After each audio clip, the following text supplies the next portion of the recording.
High বন্ধুরা, সবাই কেমন আছো? আশা করি ভালো আছো। আমরাও সবাই ভালো আছি। তো চলো সকাল সকাল একটু কফি বানিয়ে নেওয়া যাক। তো আমাদের যতই গরম হোক, যতই যাই কিছু হোক, চা কফি তো আমরা নেবই, খাবই। ঠিক আছে, তো কফিটা বানিয়ে নেওয়া যাক।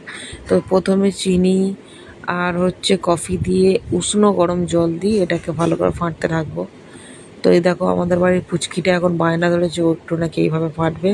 আমার কাছ থেকে নিয়ে নিল, বলছে আমি একটু ফাটবো, দাও।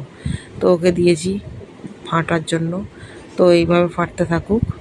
তো দেখাচ্ছি ফাটার পরে কত সুন্দর, এই যে এত সুন্দর একটা ক্রিমি ভাব আসে যাবে।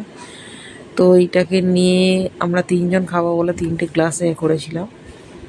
তো 3টে গ্লাসের মধ্যে এগুলো ভরে নেব। আর কতটা পরিমাণে ক্রিম হয়েছে দেখো, চামচ থেকে ছাড়তে চাইছে না। খুব সুন্দর একটা মোটা ধরনের ক্রিম হয়েছে। তা ক্রিমটা দেখে এত ভালো লাগছিল, কি বলবো। তো খেতেও সেই টেস্টি। এর মধ্যে চিনি তো দেওয়াই ছিল, আর কফির ক্রিমটা হলো উষ্ণ গরম জল দেওয়ার কারণে। তো এখানে উষ্ণ গরম দুধ বানিয়ে রেখেছিলাম আমি, এখন উষ্ণ গরম আছে। তো ওইটা একটু ঠান্ডা করেই দিলাম।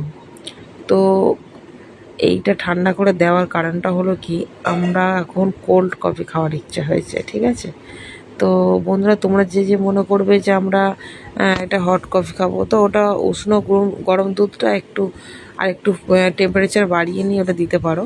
তো আমরা তো একদম ঠান্ডা করেই নিয়েছিলাম দুধটা, কারণ এটা কোল্ড কফি খাবো বলে। তো দেখো, এই যে বরফের টুকরোগুলো দিয়ে দিচ্ছি। গরম, তবুও গরমকালের মধ্যেও চা কফি নিতে হবে, খাইতে হবে। তো তার উপায় তো নেই। তো সেই জন্য এই হিসাব করেই নিয়েই খাচ্ছি। তা সত্যিই খুব সুন্দর খেতে হয়েছে, কারণ